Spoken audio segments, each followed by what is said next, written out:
కోర్టులో ఎవిడెన్స్ కింద ఏదైనా స్క్రీన్ షాట్ మీరు చూపించాలి అనుకున్నప్పుడు ముందుగా అయితే తెలుసుకోవాల్సింది ఏంటి అంటే ఏదైతే కాంటాక్ట్ లో ఉన్న నేమ్ కాకుండా ఫస్ట్ ఆ నేమ్ అనేది డెలీట్ చేసేసి తర్వాత నంబర్ విజిబుల్ అవుతుంది కదా, దాంతో పాటు మీరు స్క్రీన్ షాట్ తీసి కోర్టులో ఎవిడెన్స్ కింద సబ్మిట్ చేస్తే స్ట్రాంగ్ ఎవిడెన్స్ గా ఉంటుంది అనమాట. చాలా మంది ఏం చేస్తుంటారంటే నేమ్ తో పాటే తీసుకొచ్చేస్తారు. ఏదైనా నేమ్ ఉందనుకోండి, పర్టికులర్ నేమ్ తోనే తీసుకొచ్చేసి సబ్మిట్ చేస్తారు, కోర్టు అయితే రిజెక్ట్ చేస్తుంది.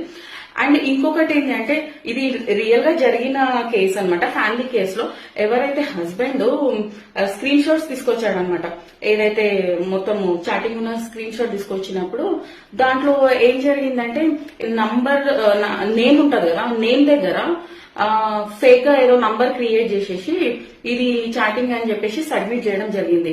అంటే ఏదైతే నేమ్ ప్లేస్ లో మీరు ట్రై చేయండి, ఏదైనా నంబర్ కొట్టి చూసినప్పుడు వాట్సాప్ లో ఆ నంబర్ తోనే మీకు చాటింగ్ వస్తుంది అనమాట. సో కోర్ట్ అది గ్రహించి అది రిజెక్ట్ చేయడం జరిగింది అనమాట.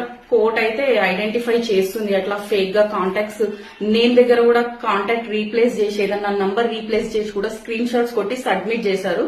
సో కోర్ట్ అయితే అది యాక్సెప్ట్ చెయ్యదు. నిజంగా నంబర్ అది జెన్యూన్ అయితే మీరు స్క్రీన్ షాట్ కొట్టి సబ్మిట్ చేయడం వల్ల కేసు అయితే మీకు స్ట్రాంగ్ ఎవిడెన్స్ గా అయితే నిలుస్తుంది అన్నమాట.